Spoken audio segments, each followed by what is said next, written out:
युद्ध के मैदान में भारतीय सैनिक दिखाई देंगे अपनी नई कॉम्बैट यूनिफॉर्म में। नमस्कार, मैं हूं नीरज राजपूत और आज फाइनल असॉल्ट में हम आपको बताएंगे कि किस तरह से 4C यानी कंफर्ट, क्लाइमेट, कैमोफ्लेज और कॉन्फिडेंशियलिटी के हिसाब से भारतीय सेना ने अपनी नई यूनिफॉर्म तैयार की है।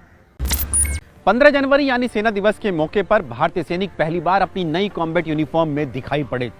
15 जनवरी को भारतीय सेना ने अपना 74वां स्थापना दिवस मनाया और इस मौके पर राजधानी दिल्ली के करियप्पा ग्राउंड में भारतीय सैनिकों ने मार्च पास्ट का आयोजन किया और इस मार्च पास्ट के दौरान जो भारतीय सेना की जो पैरा ट्रूपर्स हैं यानी कि पैराशूट रेजिमेंट है उसके जो कमांडोज थे वो दिखाई दिए अपनी नई कॉम्बैट यूनिफॉर्म में। इस नई कॉम्बैट यूनिफॉर्म को भारतीय सेना ने पिछले 1.5-2 साल से इस पर स्टडी कर रही थी और इसके बाद NIFT यानी कि national institute of fashion technology की मदद से भारतीय सेना ने ये डिजिटल पैटर्न पर आधारित इस यूनिफॉर्म को तैयार किया है। ये बताया जा रहा है कि करीब कई तरह के फैब्रिक, कई तरह की जो यूनिफॉर्म थी उनमें से एक ये यूनिफॉर्म को तैयार किया गया है। ये दरअसल मल्टी टेरेन पैटर्न के आधार पर यूनिफॉर्म तैयार की गई है। ये एक साधारण जैसा फैब्रिक हम देखते हैं, कपड़ा देखते हैं, उस तरह का नहीं है। ये डिजिटल जो यूनिफॉर्म है यानी कि इसको बहुत मुश्किल होगा इसको किसी भी तरीके से ग्रे मार्केट में मिलना। ये सिर्फ और सिर्फ जो भारतीय सेना है उसकी जो कैंटीन्स होंगी यानी CSD कैंटीन जहाँ से सामान खरीदते हैं सैनिक अपनी यूनिफॉर्म और दूसरा सामान खरीदते हैं उसी जगह पर ये मिल सकेगी। इसीलिए भारतीय सेना ने इस नई यूनिफॉर्म को तैयार किया है। ये बता दें आपको कि ये जो मल्टी टेरेन पैटर्न के आधार पर बनाई गई है यानी कि जो भारत की जो सीमाएं हैं जहां पर जिस तरह की जो भौगोलिक परिस्थितियां हैं, टेरेन जिस तरह की है, जैसे राजस्थान में रेगिस्तान है, जम्मू कश्मीर में पहाड़ हैं और प्लेन भी है, पंजाब में प्लेन्स भी हैं, जंगल भी है, अरुणाचल प्रदेश में अगर हम लोग देखते हैं तो सीमाओं पर तो वहाँ जंगल भी है। तो उस तरह की एक यूनिफॉर्म, कॉम्बैट यूनिफॉर्म यानी कि ऑपरेशनल एरिया में फील्ड पोस्टिंग के दौरान जो भारतीय सैनिक जो अपनी यूनिफॉर्म पहनेंगे वो यूनिफॉर्म ये एक होगी, नई कॉम्बैट यूनिफॉर्म होगी। और ये जो कॉम्बैट यूनिफॉर्म है ये अमेरिकी सेना की तर्ज पर तैयार की गई है। जैसे अमेरिकी सैनिक जो होते हैं वो जैकेट नुमा अपनी यूनिफॉर्म पहनते हैं। अभी तक जो भारतीय सेना की जो यूनिफॉर्म है उसमें जो उनकी शर्ट होती है उसको वो अंदर पैंट के अंदर यानी ट्राउजर के अंदर टक करते हैं, लेकिन जो अमेरिकी सेना अगर देखते हैं तो उनके सैनिकों की जो शर्ट होती है वो बाहर रहती है यानी कि बेल्ट के ऊपर शर्ट रहती है, यानी जैकेट नुमा उनकी यूनिफॉर्म रहती है।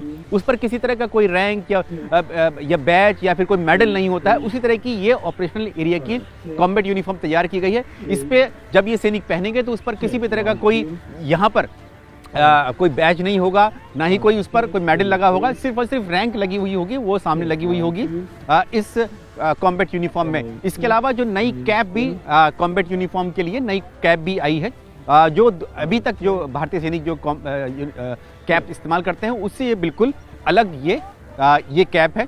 सेना के मुताबिक जो खास तौर से 4C का इसमें ध्यान रखा गया है इस को बनाने में, और NIFT ने जब डिज़ाइन किया तो इन 4 चीज़ों का ध्यान रखा कि एक तो कंफर्ट हो यानी कंफर्टेबल हो, जब ट्रेनिंग हो, एक्सरसाइज के दौरान जब शर्ट अंदर होती है तो उसमें मूवमेंट करने में थोड़ा मुश्किल होती है। या हम लोग देखते हैं काउंटर इंसर्जेंसी, काउंटर टेररिज्म जो ऑपरेशन जो भारतीय सैनिक करते हैं उसमें ये मुश्किलात आती थी, इसीलिए ये खुली हुई है बाहर की तरफ, तो कंफर्ट इसमें रहेगा। और दूसरा ये कि इसका जो फैब्रिक है वो बहुत हल्का है लेकिन मजबूत है। जो पुरानी यूनिफॉर्म थी उससे ज़्यादा मजबूत ये जो फैब्रिक है इसका।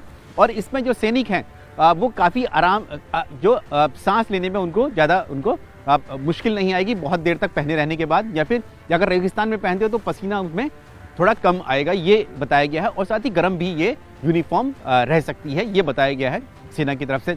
इसके अलावा जो कैमोफ्लेज है, जैसे कि बताया कि ये मल्टी टेरेन पैटर्न पे बनाई गई है, तो ये मर्ज कर जाएगी जहाँ की भी भौगोलिक परिस्थितियों में सैनिक अपना काम कर रहे होंगे, यानी कि युद्ध लड़ रहे होंगे या ऑपरेशनल एरिया में होंगे। रेगिस्तान में होगी तो रेगिस्तान में ये मर्ज कर जाएगी, कैमोफ्लेज हो जाएगी, जंगल में कैमोफ्लेज हो जाएगी, पहाड़ में, ऊंचे इलाकों में ये कैमोफ्लेज कर सकती है। लेकिन सुपर हाई अल्टीट्यूड एरिया में जैसे कि सियाचिन का ग्लेशियर है, वहाँ पर जो सैनिक है वो पहले की तरह ही, जो क्योंकि वहाँ पर हमेशा 12 महीने बर्फ ज़्यादा रहती है तो इसीलिए वो वाइट यूनिफॉर्म जो पहले पहनते थे वो जारी रहेगी, वहाँ पर ये यूनिफॉर्म काम नहीं करेगी। लेकिन बाकी जितनी भी एरियाज़ है, फील्ड पोस्टिंग है, कॉम्बैट एरिया है, युद्ध के मैदान है, उन सब में ये यूनिफॉर्म पहनी जाएगी। इसके अलावा जो सेना मुख्यालय है राजधानी दिल्ली में, वहाँ पर भी हफ्ते में एक दिन जो अधिकारी होंगे, सैन्य अधिकारी हैं, ऑफिसर्स हैं, वो भी एक दिन इस यूनिफॉर्म को किसी एक हफ्ते में पहन सकते हैं।